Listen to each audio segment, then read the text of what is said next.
पापा जी, आपने ये सही नहीं किया। शानू भी इस घर की बहू है, पर आप लोगों ने उसके साथ भेदभाव किया। दीपाली भाभी को भारी सोने का फुल सेट दिया और घर की छोटी बहू यानी मेरी पत्नी शानू को सिर्फ हल्की सी अंगूठी पकड़ा दी। अब तो मुझे लगता है चारों बच्चों को आपसे मिले लिफाफे भी चेक करने पड़ेंगे। पता तो चले मेरे बच्चों के साथ भेदभाव तो नहीं हुआ। अजीत ने बेशर्मी से अपने पिता सूर्यकांत जी से कहा। बेटा, जो जिस चीज का हकदार है मैंने उसे वही दिया है। हम ही दोनों बहू को लेकर आए थे, दोनों ने ही अपना मायका छोड़ा है, फिर भेदभाव की बात कहां से आती है?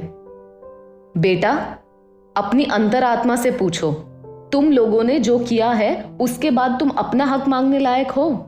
आज जो घर में रौनक देख रहे हो ना, मेरे चेहरे पर आत्मविश्वास की चमक देख रहे हो ना, तुम्हारी मां की आंखों में खुशी देख रहे हो ना, वो सब इस घर की बड़ी बहू की वजह से ही है। वो तुम लोगों की तरह मुसीबत में हमारा साथ छोड़कर नहीं गई, बल्कि उसने अपना सब कुछ लगा दिया हमें दोबारा अपने पैरों पर खड़ा करने के लिए। रही बात बच्चों की, तो मेरे लिए मेरे चारों पोता पोती एक समान है। मैंने सबको बराबर का दिया है। तुम्हें अपने पिता पर विश्वास नहीं तो सबके लिफाफे देख सकते हो। सबको बराबर के 1100 शगुन के दिए हैं। तुम बड़ी बहू की तुलना अपनी पत्नी से कर रहे हो। तुम तो अपनी पत्नी के एक इशारे पर अपने माता पिता भाई भाभी को छोड़कर चले गए थे, जबकि उस समय हम सबको तुम्हारे सहारे की सख्त जरूरत थी। सूर्यकांत जी ने कहा। दोनों पिता पुत्र की नजरें आपस में मिली। पिता की बात सुनकर अजीत ने नजरें चुरा ली। दोनों आज से 7 साल पहले की परिस्थिति को याद करते हैं। आज 72 वर्षीय सूर्यकांत जी के नए घर का गृह प्रवेश था। इसमें शामिल होने के लिए करीबी रिश्तेदारों व दोस्तों को बुलाया गया था। दूसरे शहर में रहने वाला उनका छोटा बेटा अजीत भी अपने परिवार सहित आया था। मेहमानों के जाने के बाद सूर्यकांत जी ने भारी सोने का फुल सेट अपनी बड़ी बहू दीपाली को दिया था, वहीं छोटी बहू को सुंदर सोने की अंगूठी। इसी बात से नाराज अजीत अपने पिता से बहस कर रहा था। 7 साल पहले की बात सूर्यकांत जी के साथ साथ घर का हर सदस्य याद करता है। बेटा, इस महीने भी रेस्टोरेंट के स्टाफ को देने के लिए सैलरी नहीं है।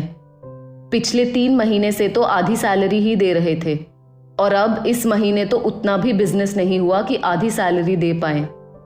ऐसा करो, मार्केट से 6 महीने की मोहलत पर ब्याज पर पैसे लेकर स्टाफ को सैलरी दे दो। रेस्टोरेंट को खरीदने के लिए बैंक से जो लोन लिया था उसकी किस्तें भी नहीं चुका पा रहे हैं। हे भगवान, किसकी बुरी नजर लग गई मेरे परिवार को? सूर्यकांत जी ने सिर पर हाथ रखते हुए अपने बड़े बेटे पवन से कहा। आप ज्यादा चिंता ना करें, बुरा समय आया है, ये भी टल जाएगा।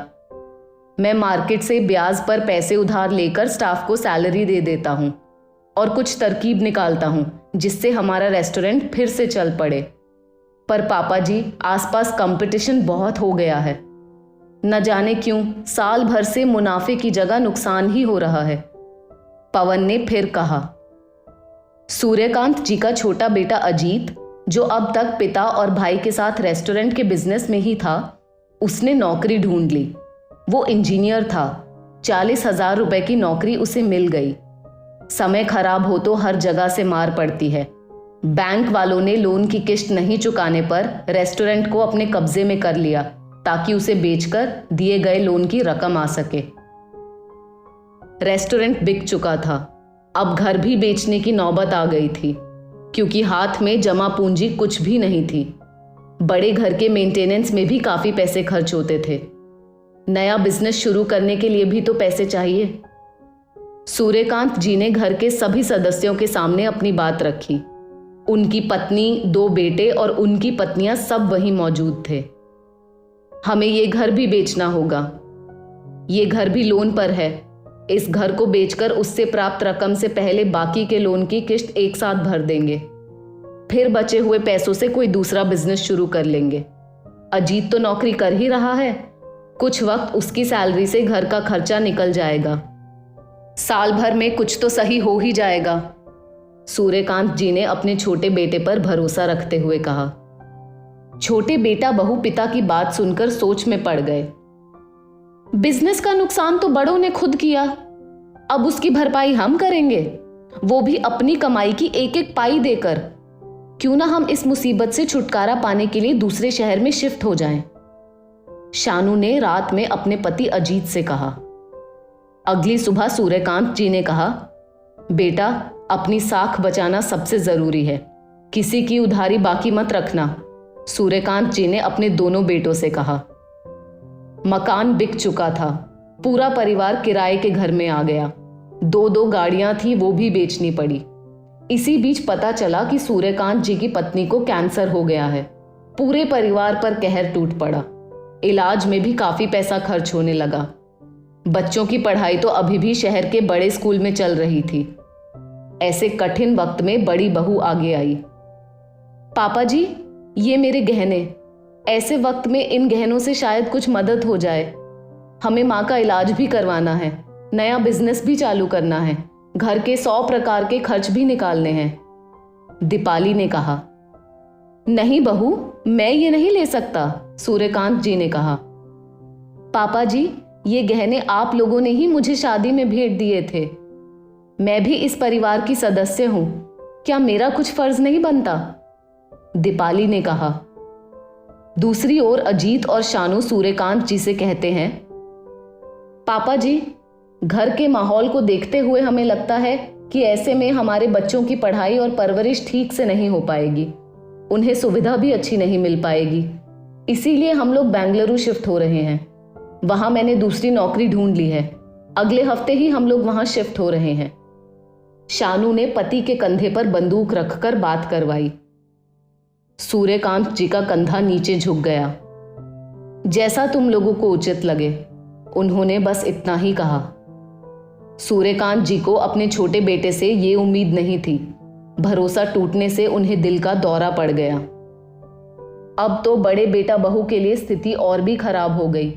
कम से कम पहले सूर्यकांत जी का अनुभव तो मिलता था, अब तो वो बिल्कुल अकेले पड़ गए थे। माँ बाप दोनों हॉस्पिटल में एडमिट हो चुके थे। ऐसे कठिन समय में बड़ी बहू ने सारे घर की बागडोर अपने हाथों में ले ली। सास की खूब सेवा की। वो लोग नर्स अफोर्ड नहीं कर सकते थे, इसीलिए बहू ही सास की सेवा करती। सूर्यकांत जी की बाईपास सर्जरी कराई गई। बेटे बहू ने अपना सब कुछ लगा दिया। 15 दिन में सूर्यकांत जी घर आ गए। बड़े शहर में मां का इलाज कराया गया। नया बिजनेस शुरू करने का समय ही नहीं था, पर मां ठीक हो गई।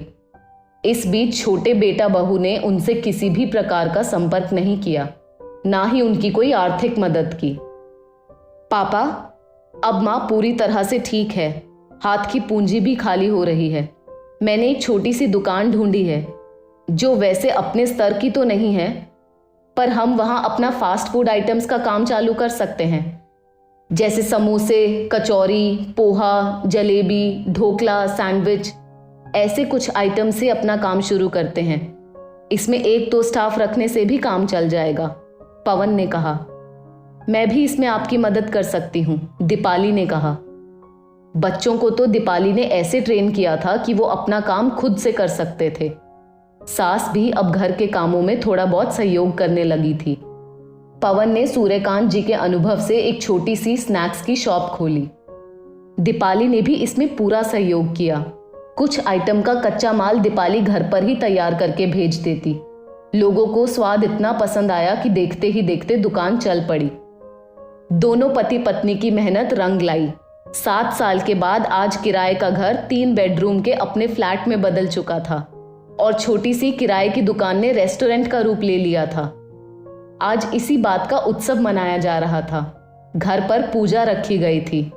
सूर्यकांत जी बड़ी बहू के एहसानों को भूले नहीं थे। किस तरह उसने परिवार और बिजनेस दोनों को बुरे वक्त में संभाला, ना कि छोटी बहू की तरह बुरे वक्त में साथ छोड़ दिया। छोटी बहू, तुम लोग तो सिर्फ स्वार्थ के लिए हमारे साथ थे। जब तक हम दे सकते थे हमारे साथ रहे। जब लगा कि कहीं हम लोग तुमसे कुछ मांग ना लें तो दूर हो गए। सूर्यकांत जी ने अपनी छोटी बहू से कहा। अब छोटे बेटे बहू के साथ बस उनका औपचारिक रिश्ता रह गया था।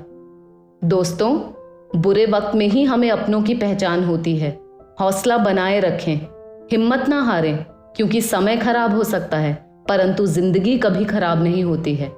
इस स्टोरी को लेकर आपकी क्या राय है नीचे कमेंट करके ज़रूर बताइएगा और ऐसी ही और भी बेहतरीन वीडियोस के लिए हमारा पेज ज़रूर फॉलो करें। धन्यवाद।